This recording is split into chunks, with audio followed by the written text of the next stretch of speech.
네, 한국 법원의 판결에 따라 다음 달 4일부터 일본 징용기업의 한국 내 자산에 대한 매각 절차가 가능해집니다.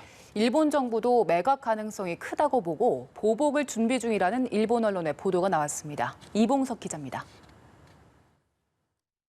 한국 법원의 강제징용 배상 판결에 따른 일본 제철 압류자산 매각 등 후속 절차가 다음 달 4일부터 가능해집니다.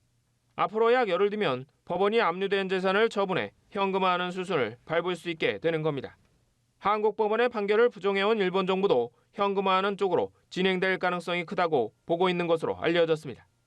이에 따라 일본 정부는 관련 정보 수집을 서두르는 한편 대응책 발동을 염두에 두고 관련 준비에 나섰다고 교도통신이 전했습니다.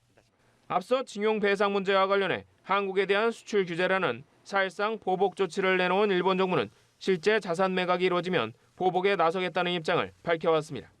また日韓関係は現在最大の問題である旧朝鮮半島出身労働者問題を含め韓国側からの否定的で非合理的な動きが相次ぎ非常に厳しい状況が続いております。 보복 조치로 우선적으로 거론되는 건 한국인에 대한 관광 목적 등의 단기 비자 면제 중단입니다.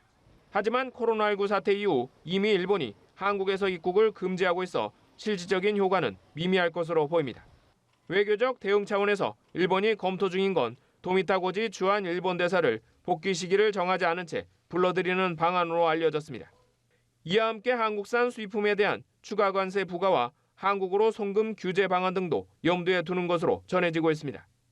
일본 측이 이처럼 보복 가능성을 흘리는 배경에는 한국 측의 일본 기업 자산 매각을 단념시키려는 목적이 있다고 교도통신은 분석했습니다.